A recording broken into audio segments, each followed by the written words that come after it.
SER Podcast. En la cadena SER, Hora 25. Aimar Bretos.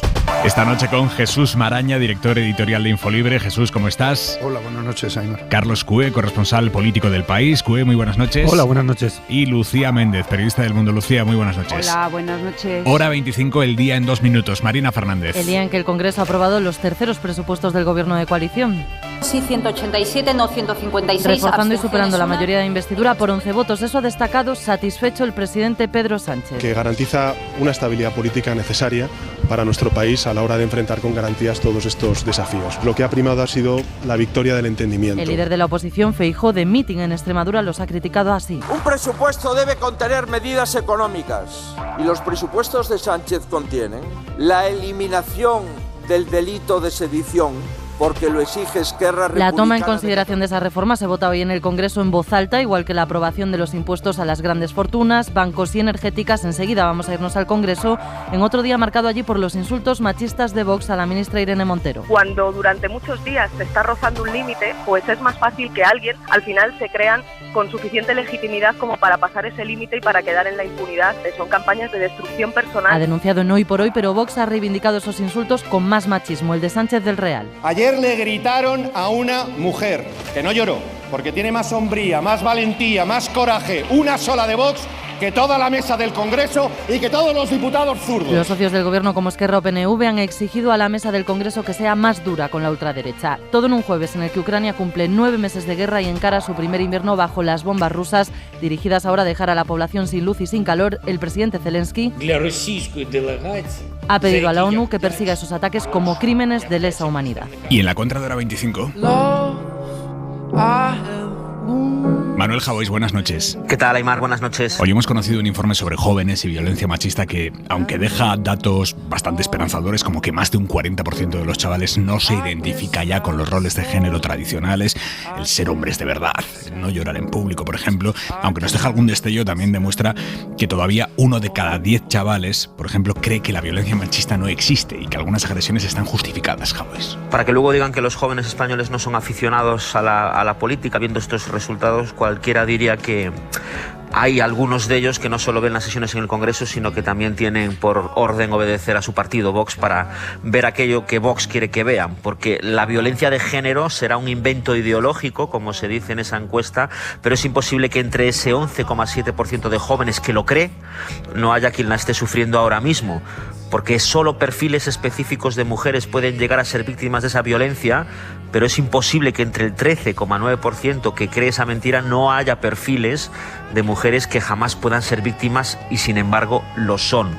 Y si la violencia de baja intensidad en una pareja no es un problema, es imposible que entre el 11,2% de los jóvenes que lo creen no la padezcan hasta comprender que la diferencia entre la violencia de baja y de mucha intensidad es que una destruye tu vida poco a poco y la otra la destruye de golpe.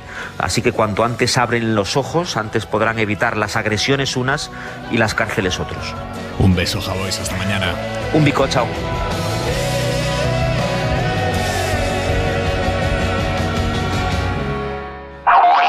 En el Congreso se está debatiendo ahora mismo el primer trámite parlamentario para derogar el delito de sedición y sustituirlo por otro de desórdenes públicos agravados.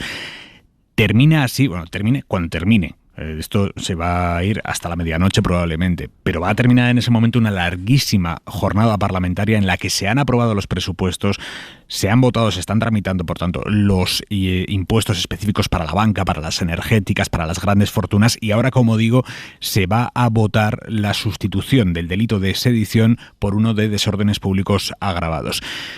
Se está debatiendo a esta hora de la noche y después llega la votación y va a ser una votación del infierno de larga porque en lugar de votar todos los diputados en bloque con un botoncito lo van a hacer uno a uno porque el PP ha forzado que sea así, en teoría para erosionar políticamente al PSOE, básicamente para tener un vídeo de cada diputado del PSOE votando sí a derogar la sedición y poder hacer campaña con ese vídeo dentro de meses. Guillermo Lerma, buenas noches. ¿Qué tal, Aimar? Buenas noches. Estado de la cuestión, Guillermo.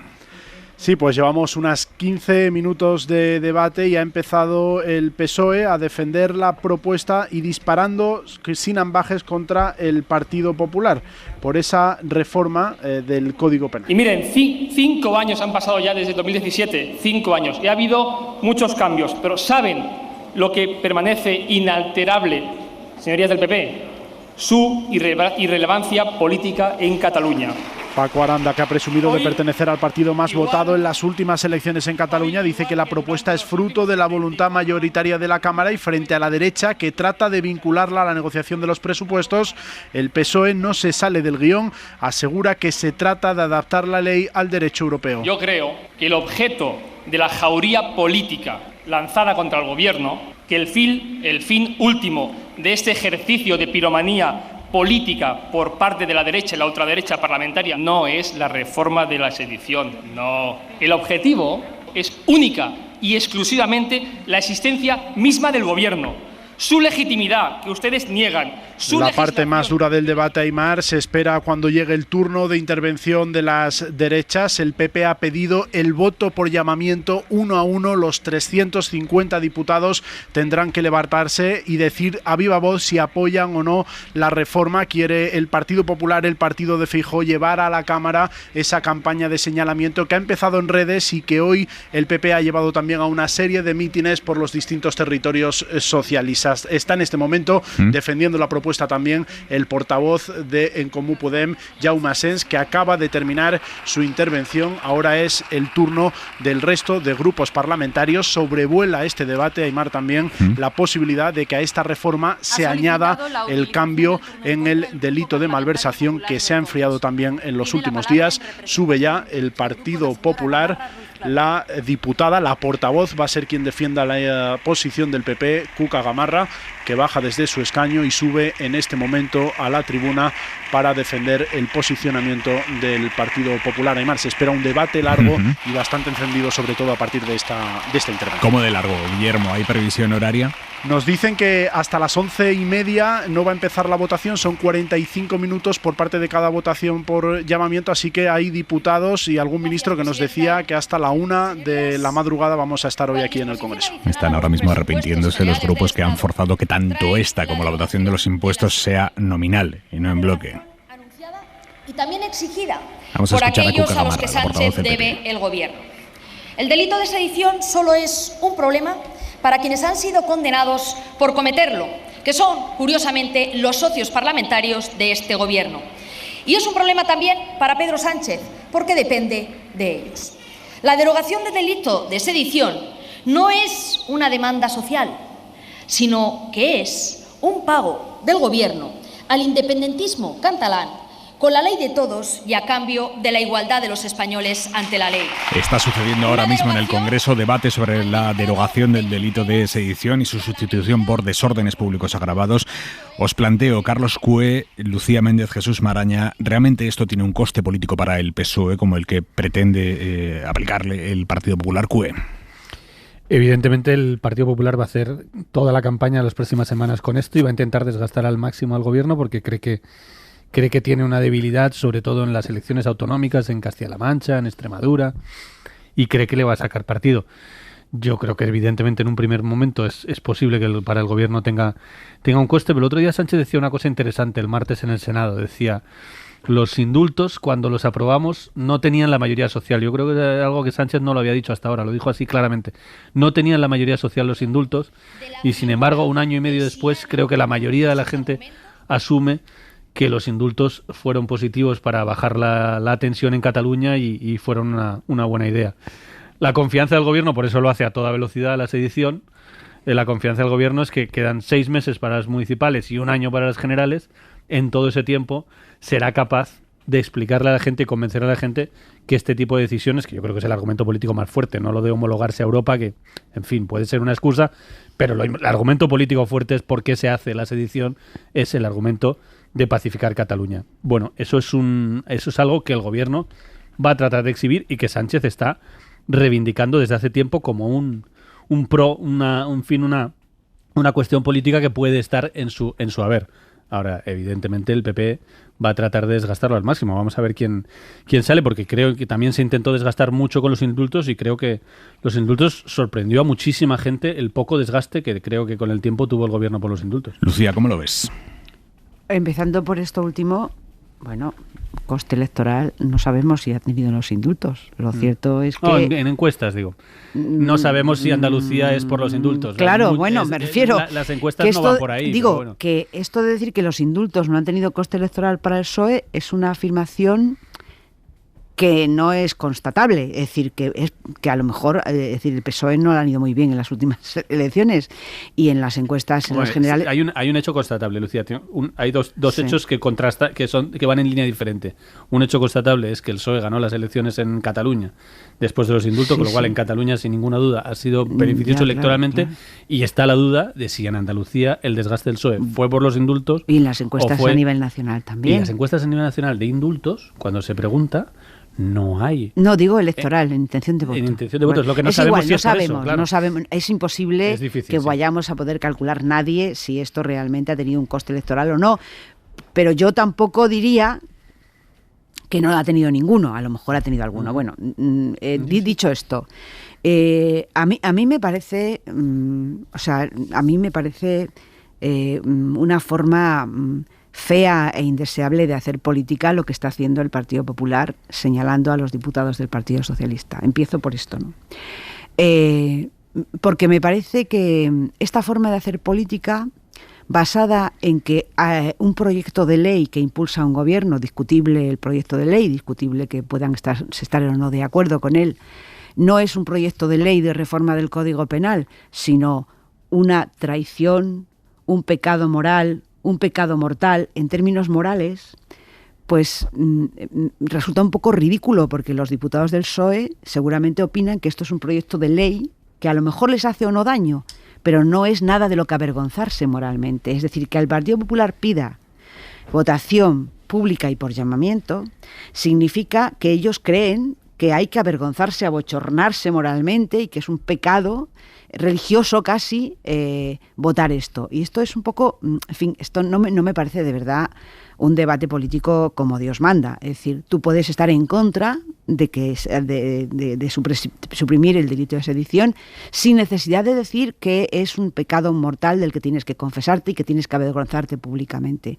No me parece que este aspecto moral está dotando a la política española de un elemento bastante, yo diría, bastante extraño. Sobre todo, porque el Partido Popular es un partido que ha sufrido esto mismo 2 veces. Una vez, en la guerra de Irak, el Partido Socialista al Partido Popular le pidió votación secreta para la intervención de Irak, para dejar en evidencia al presidente Aznar en aquel momento. La votación secreta consistió en que el Partido Popular sacó no solo los votos de sus diputados, sino uno más, incluso. Es decir, y la segunda vez fue más o menos también cuando Albert Rivera le dijo a los diputados del PP que se rebelasen contra Mariano Rajoy por el tema de la corrupción.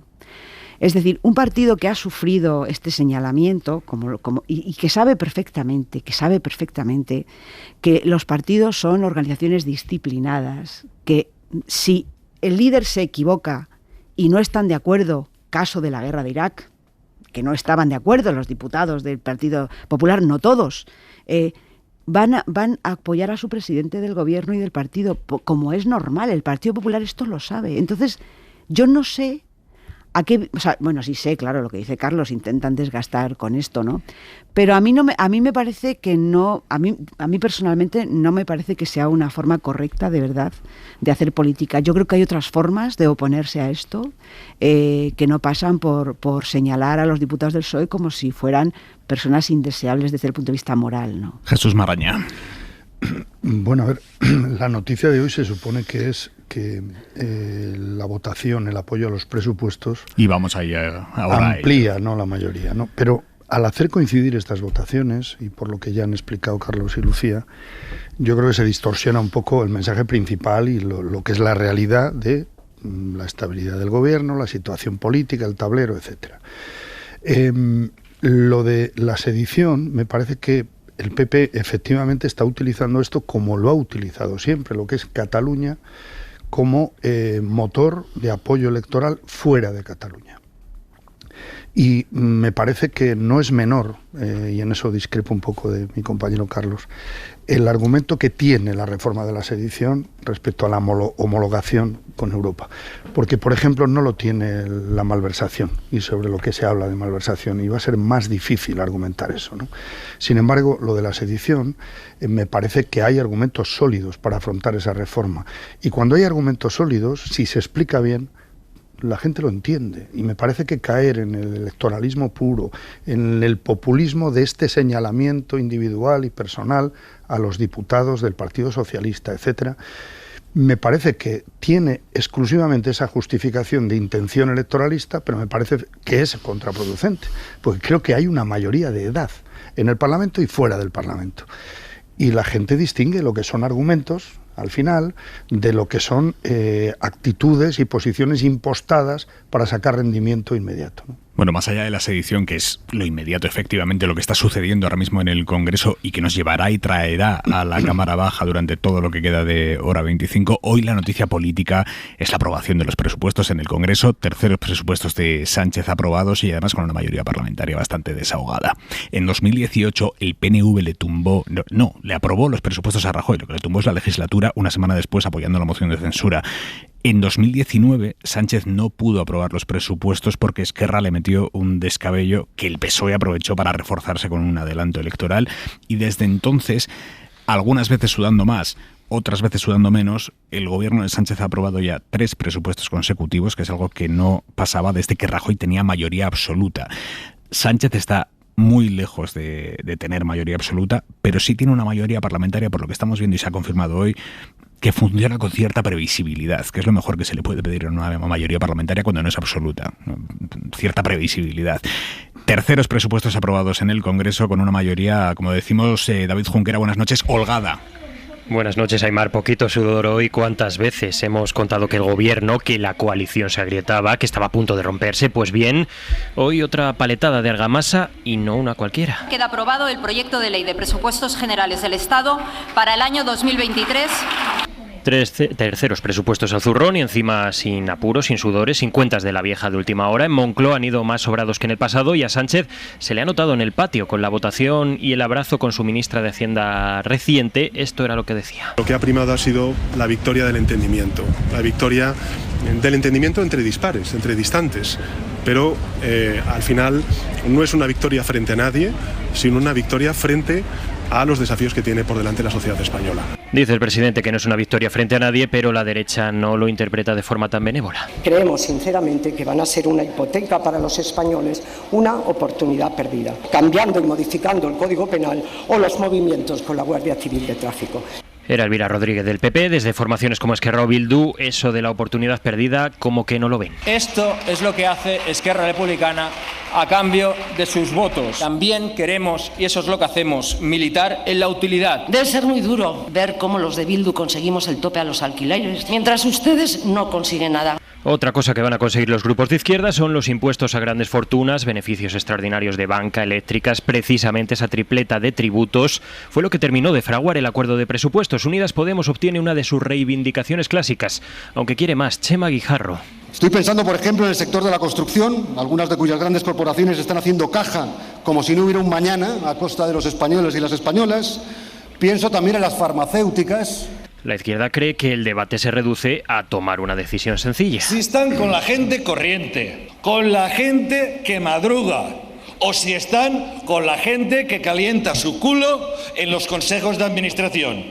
Así lo ve Baldoví, mientras desde Vox hablan de una terna de impuestos que van a tumbar los tribunales y de un pecado capital. Haciendo miseria, que es en lo que están ustedes, no se vive mejor. En todo caso, lo que es cierto es que se pasa menos envidia. Eso es así. Lo que es cierto también, Aimar, es que envidiable es al menos por este jueves la situación del gobierno, que salva el trámite sin agobios y deja algo más arado, más trillado, el camino que lleva al final de la legislatura.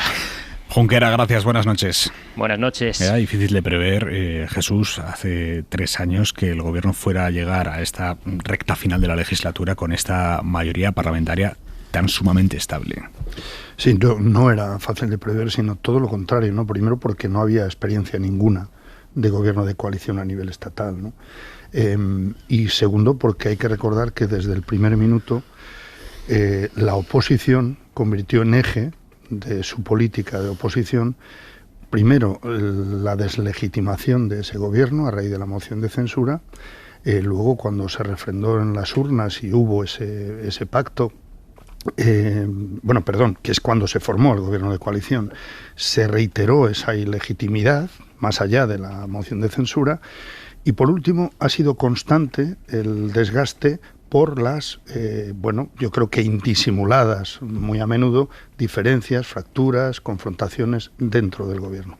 Pero la realidad que se refleja hoy en la votación de los terceros presupuestos en el Parlamento es esa, es un nivel de estabilidad pues que no se vivía desde la última mayoría absoluta de Mariano Rajoy. Esa es la realidad. Y ha conseguido 20 y tantos votos más que en la moción que en la investidura. Bueno, me parece que eso es algo que tiene que ver con todo el ruido generado por otros factores en los últimos días desde ámbitos de la derecha y desde ámbitos mediáticos. Yo creo que se intenta desviar la atención sobre ese elemento principal. Hay unos terceros presupuestos, hay una garantía de estabilidad hasta las elecciones generales y sobre todo una garantía de acuerdos políticos clave para mantener esa estabilidad. Lucía. Bueno, yo creo que yo no confundiría la aprobación de los presupuestos con la estabilidad política. Yo creo que este gobierno no tiene estabilidad política. Otra cosa es que haya aprobado los presupuestos con unas negociaciones con unos grupos a los que les ha dado algo a cambio de apoyar los presupuestos.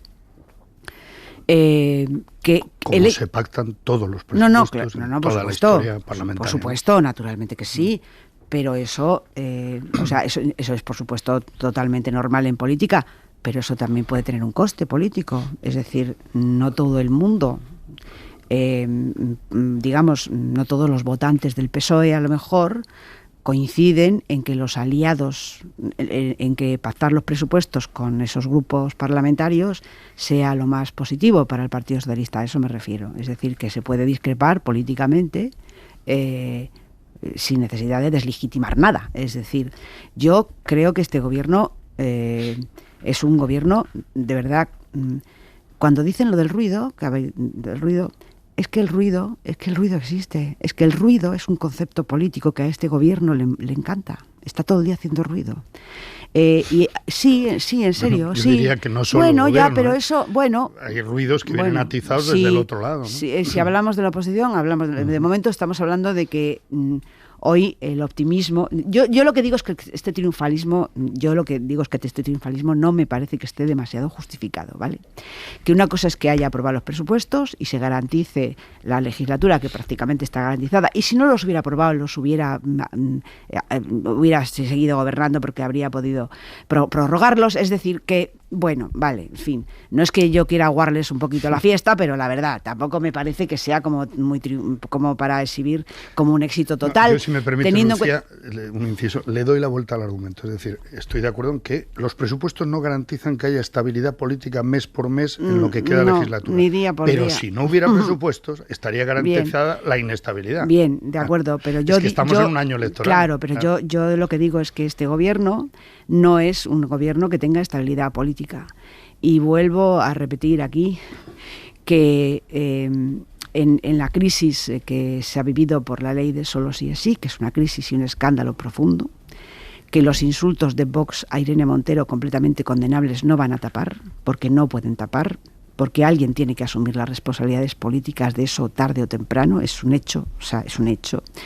Ese asunto ha puesto de manifiesto una cosa que a mí me parece que aquí consideramos normal y para mí no lo es en absoluto en ningún país del mundo democrático, que es que el presidente del gobierno no pueda destituir a algunos de sus ministros. Presidente del gobierno, según la Constitución... Es exactamente lo que pasa en todas las coaliciones europeas. No. Todas. No.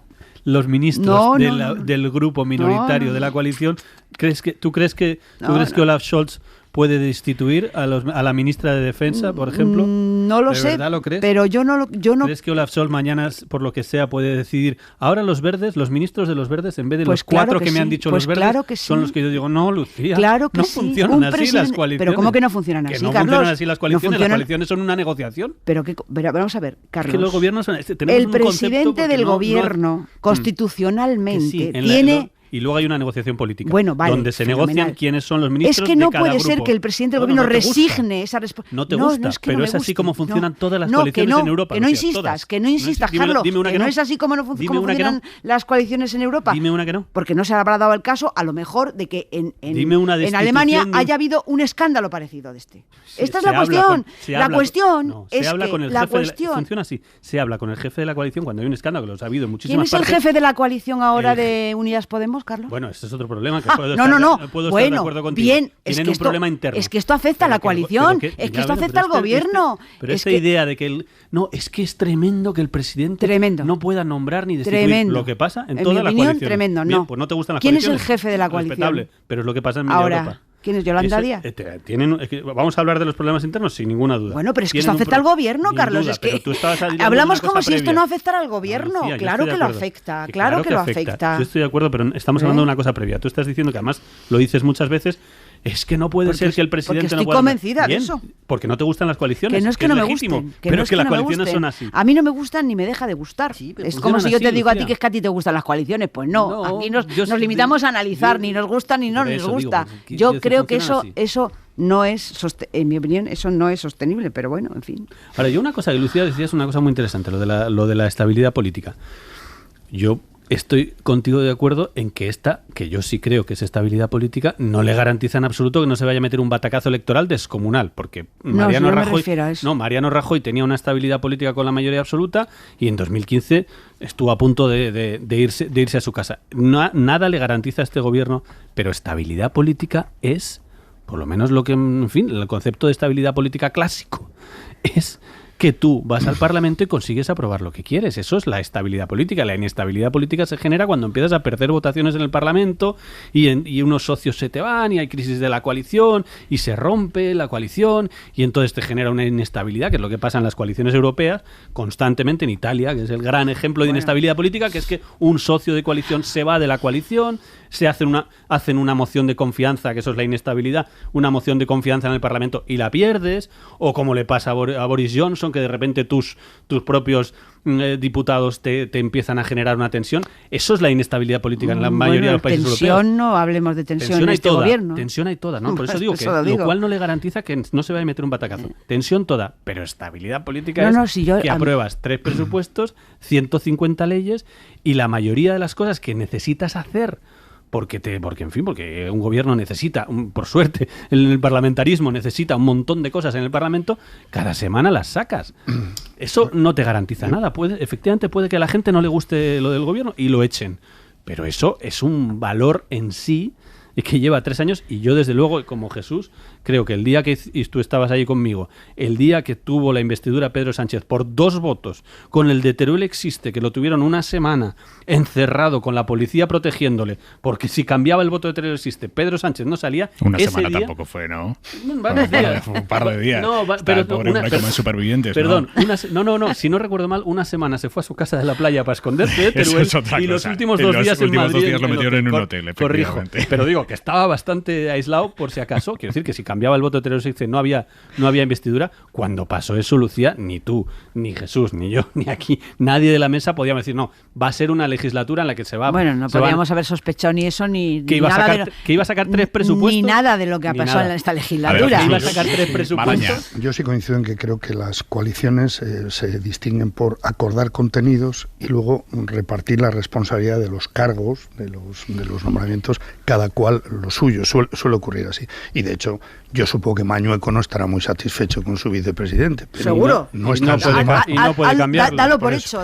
Bueno, entonces, y luego la segunda parte que me parece con más enjundia es lo de la ley del sí es sí, que yo ya la semana pasada lo discutimos, pero yo creo que hay que esperar un poquito, que cuando se exigen responsabilidades políticas sobre un asunto que me parece que en una parte importante está siendo distorsionado y que tiene que ver con un desgaste impostado, intencionado, etcétera, de una ministra determinada, más allá de la brecha, los errores, las lagunas o las interpretaciones más allá, de la ley. Es que han salido unos cuantos.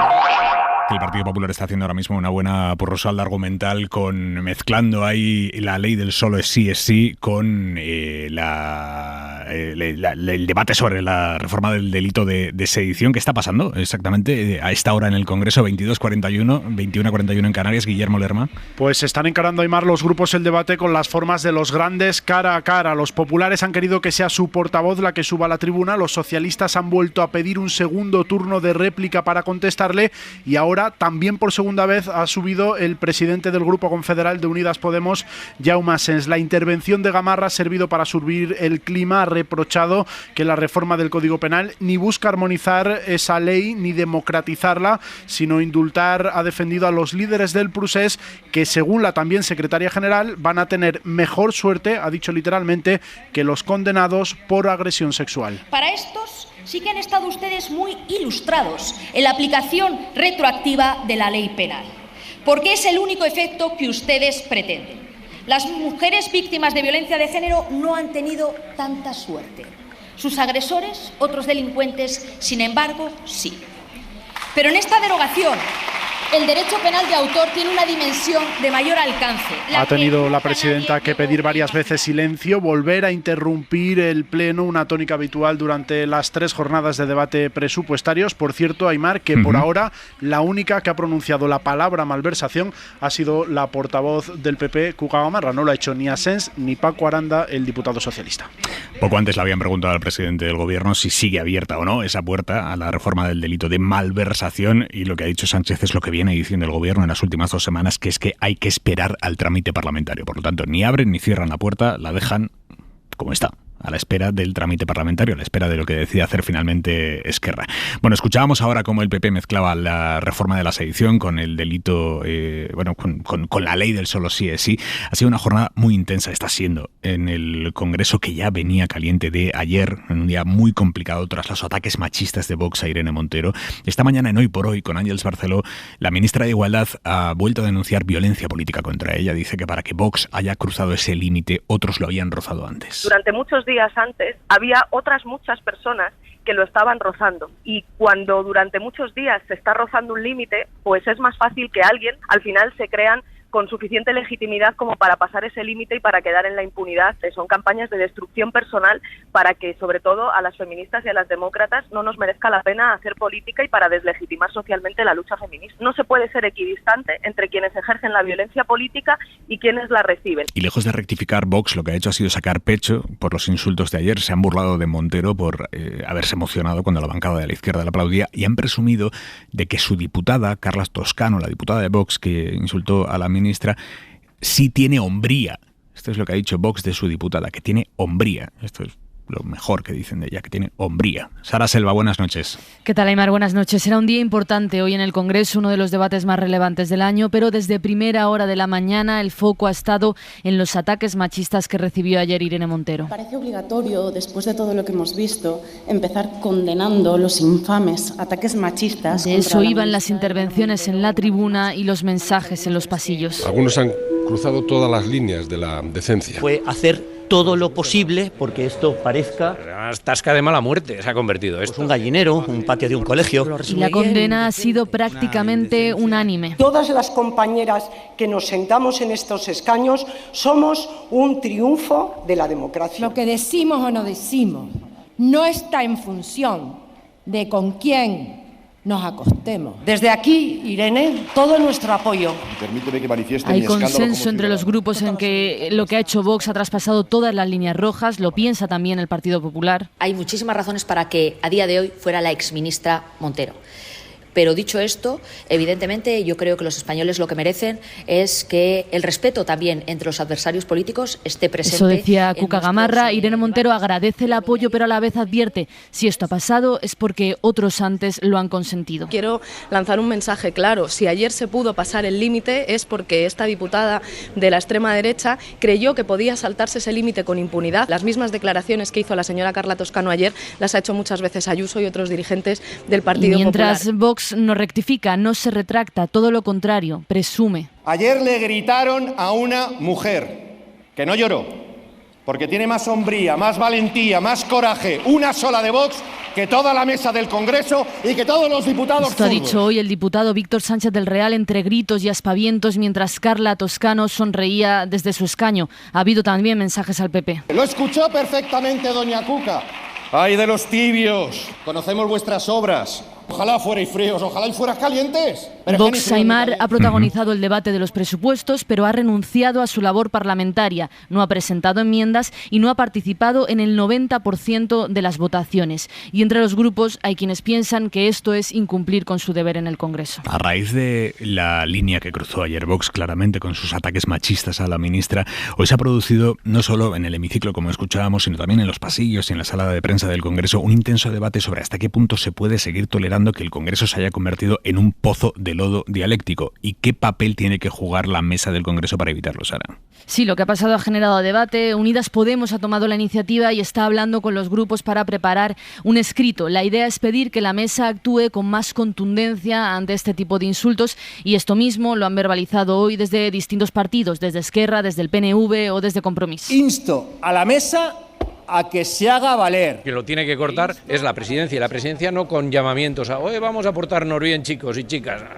A ver, que hagan su trabajo. Yo, si hubiera estado en la presidencia, hubiera echado a ese diputado que no respeta... Unidas Podemos ve además una doble vara de medir por parte del vicepresidente de la mesa, del socialista Gómez de Celis, que presidía ayer la sesión en el momento de los insultos y que la ha presidido también esta mañana. Señoría, un segundo, por favor. Mire, no continúe haciendo alusión, le aplicaré el reglamento si establece, como acaba de decir, que la monarquía es corrupta. El vicepresidente ha parado el debate cuando el diputado del BNG, Néstor Rego, ha hablado de monarquía corrupta y una escena similar se ha repetido después con Jaume Asens. Retiraré de nuevo esa alusión a una institución del Estado que usted da por hecho que hoy es corrupta. Le pedía a Gómez de Celis que utilizara su inteligencia para decir lo que quería decir, pero sin decirlo, Asens le ha respondido con reproches. Y me sorprende la doble vara de medir. Ayer se oyeron auténticas barbaridades y desde la presidencia de este pleno no se hizo nada. Y hoy dicen fuentes parlamentarias que con las elecciones en el horizonte una revisión del reglamento del Congreso no es viable, pero sí una acción conjunta que inste a la mesa a ser más estricta a la hora de llamar al orden cuando se repitan situaciones como las que vimos ayer. Estaba hoy Gómez de Celis que mirabas muy fuerte a otro y te llamaba la atención. Sara, gracias, buenas noches. Buenas noches. Y mientras en el Congreso se abordaba ese debate, el problemón que tenemos de vandalización de la conversación pública, de la conversación política, en Andalucía ha sucedido esto que van a escuchar. En una iniciativa del PP para que el gobierno retire la reforma del delito de sedición, porque eso obviamente es algo que se tiene que debatir en el Parlamento andaluz, el portavoz de Vox allá en Andalucía, Javier Cortés, ha insultado a la bancada del PP, del PSOE, llamándolos golfos socialistas. El presidente del Parlamento le ha pedido que lo retirara, él se ha negado. Señorías del Partido Popular, con toda la humildad, antes hablaban de señores y señoras socialistas, ¿no? ¿Sabes cómo yo les llamo? Golfos del Partido Socialista Andaluz. Señoría, un momento. Señoría, retire las palabras ofensivas. Retire las palabras ofensivas. Señor presidente, ¿sabe quién es agredido? No, soy yo quien le está pidiendo que retire las palabras ofensivas. No lo retiro, señoría, lo siento. Señoría, le llamo al orden. El presidente del Parlamento andaluz es del Partido Popular, por cierto, el exconsejero de Salud. Os planteo, Maraña, Méndez, Cué, ¿se puede hacer algo para preservar el clima parlamentario? ¿O el clima parlamentario debe ser el que los propios parlamentarios decidan con su libertad de gestionarlo y hasta de embarrarlo y de emponzoñarlo? ¿Cómo lo veis, Cué? No, yo creo que absolutamente se debe y se puede. Y creo que hay otros parlamentos este problema que estamos teniendo nosotros lo tienen muchos parlamentos en el mundo. Yo estaba viendo hoy unas imágenes de Boris Johnson, no precisamente un partido de extrema derecha, sino Boris Johnson, un líder del Partido Conservador clásico, que se pasó 40 pueblos, como es su costumbre, en una sesión parlamentaria hablando de la señora menospreciando a una diputada por ser la mujer de alguien y la condesa de no sé cuántos, y empezó a despreciarla. Y el speaker, el presidente del Parlamento, le montó un escándalo a Boris Johnson que lo dejó sentado, no simplemente quitándole la palabra o algo, sino con una intervención política, diciéndole a Boris Johnson, afeándole la conducta y diciéndole aquí en este Parlamento no hablamos de la señora D. Aquí en este Parlamento todo el mundo tiene un nombre. Usted conoce el nombre de esta señora perfectamente. Aquí se respeta a todo el mundo y no pienso tolerar esto. Y Johnson intentaba hablar, le cortó la palabra. Quiero decir, una decisión política de hacer política, porque también yo creo que el puesto de presidente de un Congreso es un puesto absolutamente político. Es la cuarta institución del Estado, es un puesto muy relevante al que llegan personas de recorrido político en cualquier parlamento del mundo. Es un puesto muy relevante, y no estás ahí solo para dirigir el tráfico y ahora habla usted no sé cuánto. Estás ahí para cuando se produce una cosa muy muy compleja, como es una barbaridad como la de ayer, que con Vox se pueden producir muchas veces a la semana, pues gestionar la situación políticamente, que a lo mejor no es exactamente quitarle la palabra, sino desautorizarle políticamente. Y exigirle no atenerse al reglamento, esta cosa que está en español, aténgase al reglamento, una decisión política en función de lo que ha dicho, afearle y decirle, oiga, este tipo de expresiones en este Parlamento son intolerables. Pues no pasa nada. No creo que eso vaya a callar a Vox, pero por lo menos tendríamos un momento político de cierto nivel como el que estoy diciendo de Boris Johnson. Os doy la palabra ahora mismo. Hora 25. Aimar Bretos. ¿Qué se puede hacer para darle la vuelta al estado crítico de la conversación política en España, del clima parlamentario? Lucía Méndez. Pues yo no soy muy optimista, Aimar, a propósito de esto. Yo, por supuesto que creo que espectáculos como el de ayer no contribuyen al prestigio de las instituciones, que ya no es un prestigio demasiado alto, por otra parte, pero yo, en nuestro sistema democrático, la libertad de expresión y de opinión de los diputados está muy reforzada desde el punto de vista legal y constitucional, y llamar al orden a los diputados, tomar medidas disciplinarias contra los diputados, por bestias que puedan ser las cosas que dicen, no es tan fácil. En el Parlamento español no es la primera vez que se escuchan burradas. Yo creo que a lo largo de todos estos años, y además los presidentes del Congreso dan fe y son testigos de que en el hemiciclo han escuchado todo tipo de cosas. Cuando el ambiente político ha estado enrarecido, aquello ha funcionado así. El partido Vox es un partido efectivamente que no guarda las mínimas normas de cortesía y de educación, que es raro, porque ellos son personas que teóricamente defienden tendrían que defenderle el orden y la educación, entiendo yo, y sin embargo son personas sumamente groseras, que hacen cuya actuación política se resume en eso, ¿no? En la provocación de las guerras culturales. Ahora, yo quiero decir que el Constitucional tiene pendiente fijar una sentencia a propósito del diario de sesiones.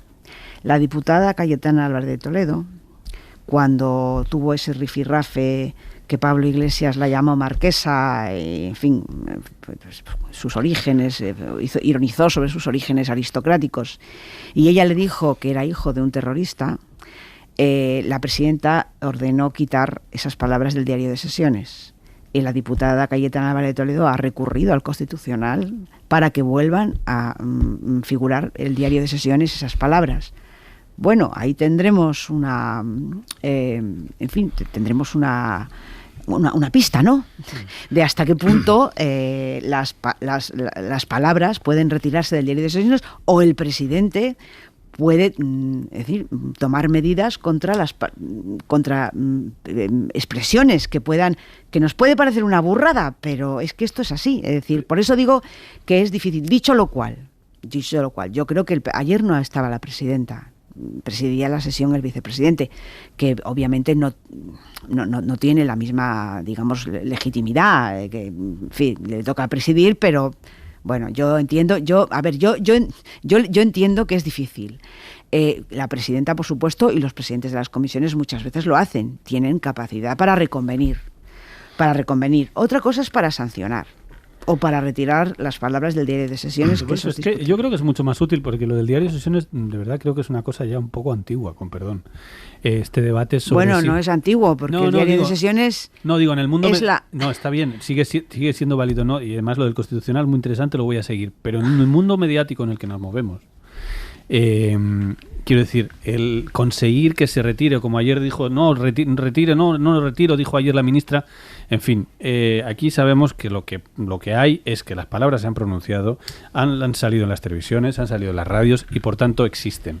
Yo lo de la retirada del diario de sesiones, yo creo que mucho más interesante precisamente por el mundo mediático, y por eso vuelvo al ejemplo inglés, es la reconvención y la intervención política de un presidente o vicepresidente en el momento, lo que esté, la intervención política de decir, aquí hay un político, el presidente siempre es un político, es un parlamentario elegido, aquí hay un político que frente a un político que está diciendo una sarta de barbaridades, le desautoriza y le dice, aquí en este parlamento... ¿Cómo lo ves, Jesús Maraña? Es mucho más eficaz. Pues a mí me parece que no son incompatibles esas dos opciones. Primero, yo creo que el diario de sesiones tiene una relevancia histórica. Es decir, es lo que queda para las generaciones futuras, para el futuro. Sospecho que para nuestros nietos, Jesús, será bastante más práctico el archivo audiovisual del Congreso que el diario de sesiones. Yo creo que eso está cambiando también. Pero tiene la función de acta, ¿vale?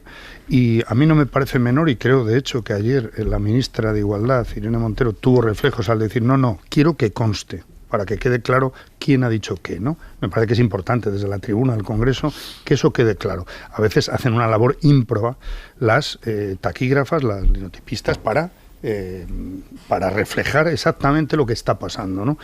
Segundo, a Vox le importa un bledo el parlamentarismo, le importa un bledo el reglamento, lo ha demostrado hoy, sin aportar absolutamente nada, ni en forma de enmiendas, ni de nada a los presupuestos generales del Estado, ¿no?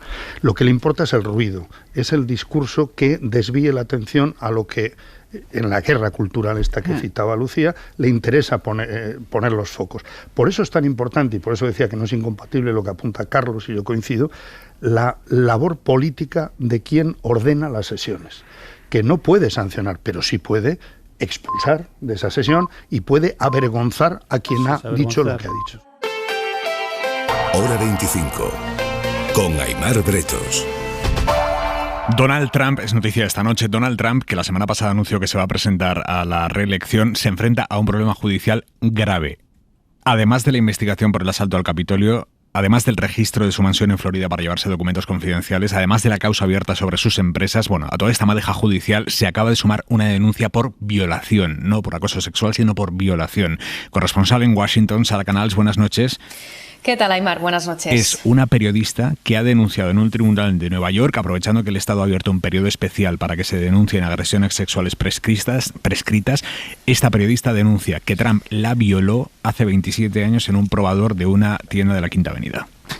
Sí, exacto. Este caso ocurrió en los años 90 y la periodista en cuestión, Jean Carroll, columnista de la revista Elle, ya había hablado sobre ello en 2019, en plena presidencia de Donald Trump. Lo hizo en un libro donde reveló que el expresidente la había violado en esta tienda de lujo. Explicó concretamente que se conocían de una vez, que habían quedado de forma amistosa y que Trump le pidió que se probara un conjunto de ropa interior porque se lo quería regalar. Según Carroll, cuando ella entró en el vestuario, él la empujó contra la pared y la violó. Tras la publicación del libro, Trump negó las acusaciones en un comunicado, asegurando que no la conocía de nada, que lo que contaba en sus memorias era mentira, porque literalmente no era su tipo, algo que ha hecho también con otras víctimas, y que se lo había inventado para promocionar su libro. Y aquí fue cuando Jean Carroll presentó una demanda por difamación. En aquel entonces no pudo denunciarle por violación porque los hechos habían prescrito, pero como contabas, con esta modificación legal que ha llevado a cabo el Estado de Nueva York, ahora sí que puede hacerlo, como tantas otras mujeres que durante un año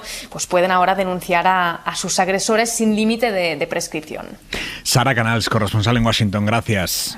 Un abrazo. En mitad de esta ola anti-establishment, de la que Trump es el mayor representante, pero que también viene de lo que estábamos hablando hasta ahora, en mitad de esta ola, esta noche el nuevo propietario de Twitter, Elon Musk, ha anunciado que a partir de la semana que viene va a reactivar todas las cuentas de usuarios a los que se les suspendió en su día la cuenta, la gran mayoría por vulnerar los términos que regían hasta ahora en Twitter, contra mensajes tóxicos, incluso contra mensajes de odio. Bueno, Elon Musk ha anunciado esta noche que les devuelve la cuenta a todos. Marina. Y lo ha decidido con una encuesta en su cuenta de Twitter en la que han participado 3 millones de usuarios que han decidido por un 72% de los votos que la red social debe ofrecer una amnistía general a esas cuentas. Musk las va a reactivar la semana que viene, las que no había reactivado todavía, porque desde que el multimillonario se compró la red social, Donald Trump, por ejemplo, ha recuperado su perfil en Twitter, se lo habían quitado por el riesgo de incitación a la violencia tras el asalto al Capitolio en enero del año pasado. Es uno de los motivos por los que hasta ahora Twitter podía suspender un perfil, amenazas, glorificación de la violencia, incitación al odio, pero también podía suspender cuentas por manipular o interferir elecciones o por compartir contenido falso. Y es precisamente el tratamiento de la desinformación el que preocupa hoy en Bruselas, después de que Twitter haya cerrado su oficina allí, como cuenta el Financial Times. Las 2 últimas personas que quedaban en esa sede han decidido marcharse después de un rosario de dimisiones, así que ya no hay nadie trabajando para que Twitter se adapte al código de desinformación de la Unión Europea. ¿Qué repercusiones puede tener esto para la calidad de la conversación pública a nivel internacional y en concreto aquí en España? Y elevo la apuesta, elevo la pregunta. ¿Qué habríais votado vosotros en esa encuesta de Elon Musk? ¿Twitter debería ofrecer una amnistía general a las cuentas suspendidas siempre que no hayan infringido la ley? Esa es la condición que ponía Elon Musk en su encuesta. ¿Debería haber una amnistía general para todas las cuentas? Todo el mundo al que hasta ahora se le había suspendido la cuenta por mensajes tóxicos o incluso mensajes de odio debería recuperar su cuenta, como va a hacer Elon Musk. Carlos. Yo creo que lo contrario, ¿no? Yo creo que de hecho Twitter estaba haciendo un trabajo seguramente no suficiente, pero como todas las grandes compañías en Estados Unidos, que yo creo que es donde se va a producir un debate, porque los legisladores de Estados Unidos ahora están interpelados, están clarísimamente llamados. En Estados Unidos ha habido un debate fortísimo después de los resultados electorales y después de la influencia tóxica de las redes sociales en la difusión de mentiras de una forma evidente, incluso en la influencia de estados extranjeros como Rusia. En fin, ha habido investigaciones parlamentarias en Estados Unidos donde el parlamentarismo es una cosa muy seria. Ha habido comisiones muy serias que llegaron a conclusiones, y por esas conclusiones no nos olvidemos que el CEO de Facebook estuvo en el Parlamento de Estados Unidos, toda esta serie, también los de Twitter.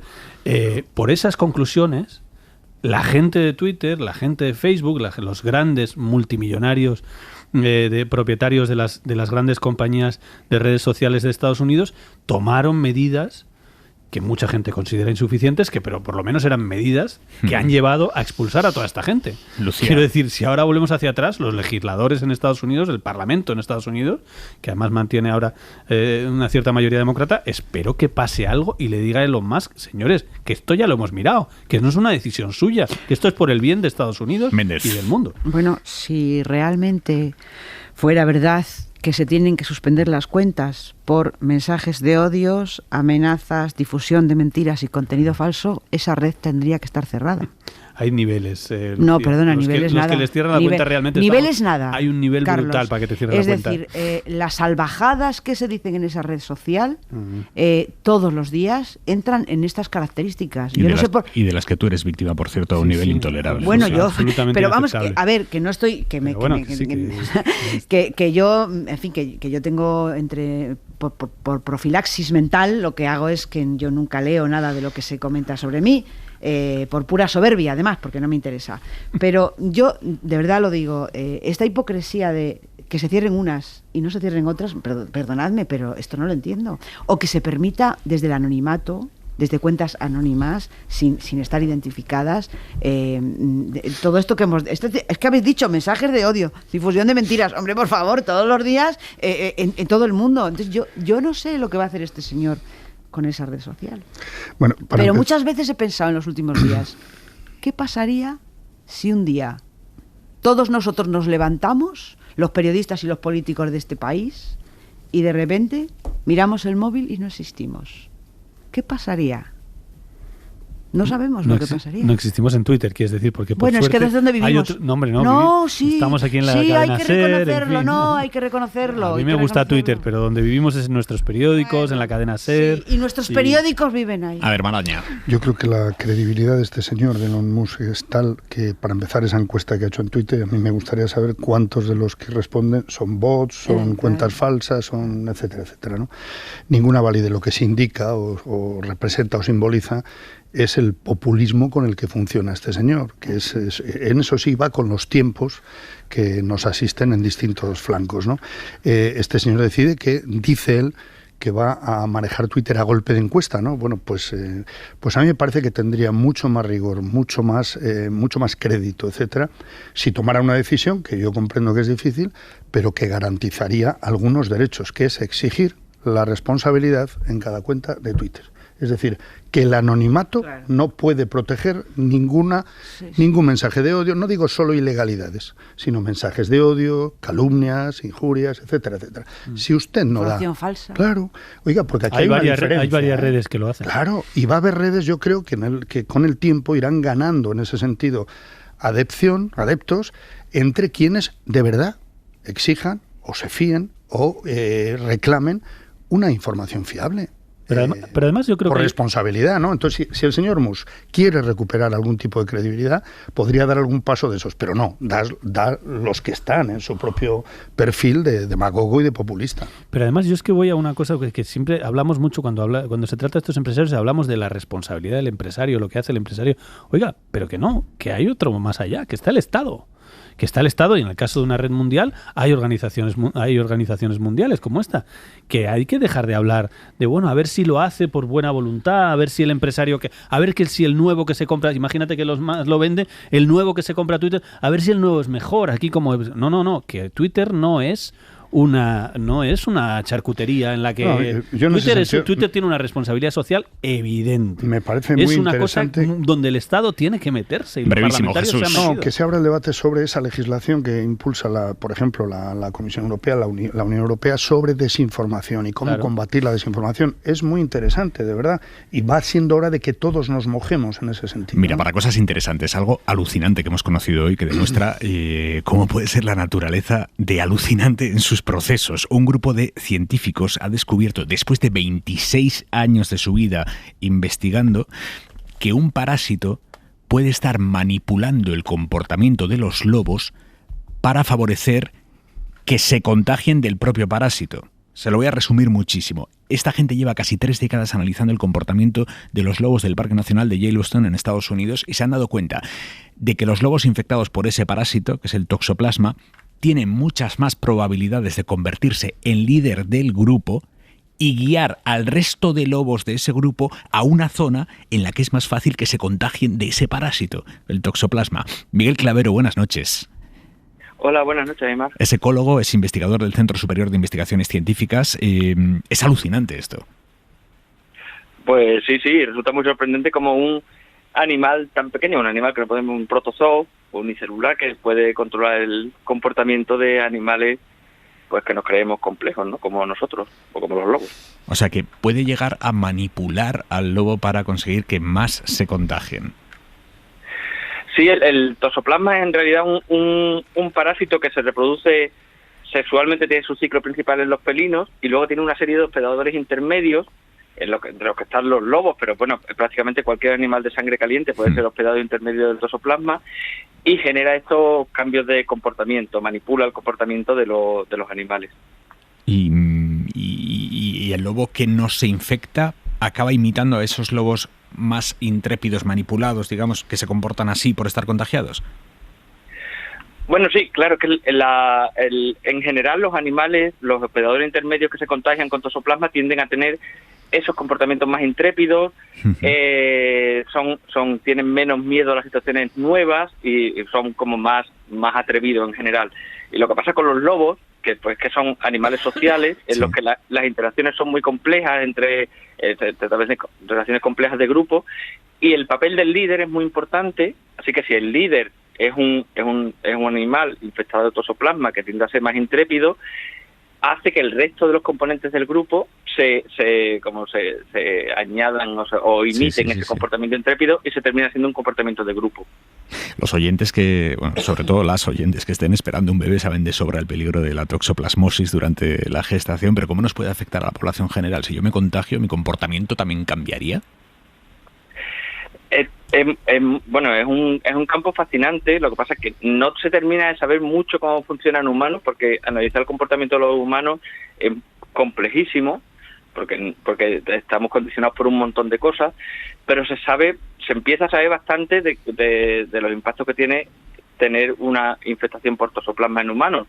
Se sabe, por ejemplo, que la la gente que se suicida tiende a tener más toxoplasma que la gente que los que no hemos suicidado, que es la población media, que está relacionado con muchos accidentes de tráfico, por ejemplo, no relacionado con muchos accidentes de tráfico, sino que la probabilidad de tener toxoplasma es más alta en las personas que tienen accidentes de tráfico, o que también está relacionado con brotes de esquizofrenia, con desórdenes psiquiátricos.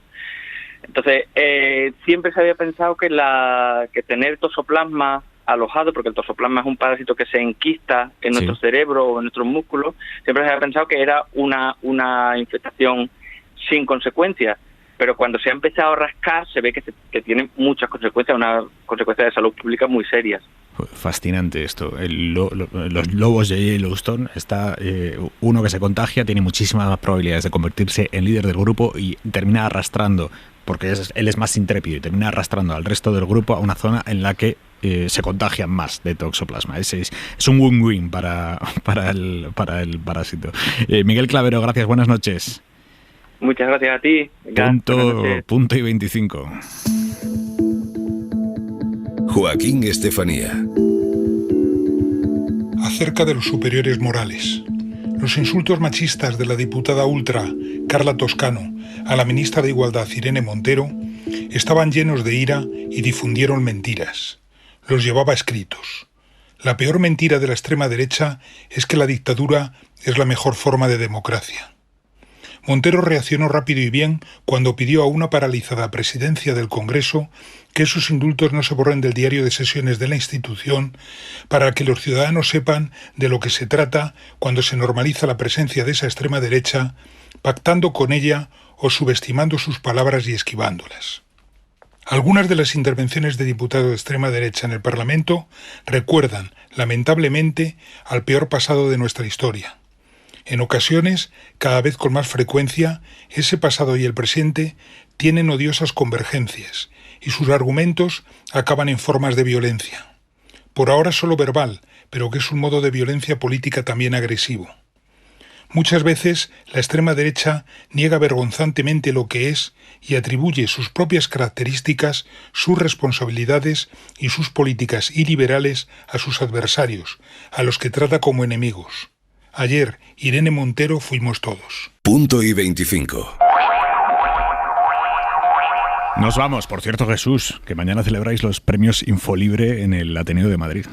Pues así es, y la verdad es que es un orgullo que un año más podamos celebrarlo, sobre todo por los nombres que tienen y aceptan los premios, ¿no? Desde el filósofo Emilio Lledó a Maribel Verdú o Rosalén o la Asociación de Trabajadoras del Hogar o la mujer de Assange, de Julian Assange, que viene a recoger el premio a su marido, a Julian Assange, que lleva el nombre de Almudena Grandes, a la defensa del derecho de la información, y ella viene a recogerlo y me parece que es un asunto importante para todos nosotros, no solo para las periodistas, ¿no? Mantener la llama de que sigue en la cárcel alguien que facilitó información verídica, verdadera, lleva 7 años encerrado en una embajada y 3 años y medio en una cárcel a la espera de la extradición a Estados Unidos, y me parece que sería bueno que los medios en general, que la profesión en general, parara esto, intentara parar esto, porque nos va a todos, pero sobre todo al derecho a la información que es de los ciudadanos, el defender esto, ¿no? Y en Infolibre hemos querido homenajear en ese sentido y apoyar esa causa. Pues que vaya bien mañana, Jesús. Muchas gracias, Aimar. Y brindaremos por vosotros desde Chiclana. Mañana, estupendo. Hora 25 desde Chiclana. Lucía Méndez, Carlos Cue, Jesús Maraña, un abrazo, amigos. Gracias, un abrazo. Hasta luego. Se quedan con Manu Carreño en el larguero. Hasta mañana, descansen. Suscríbete a Hora 25.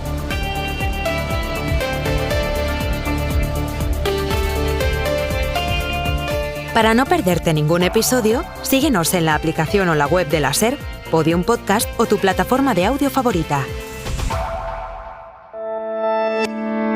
Cadena SER. La radio.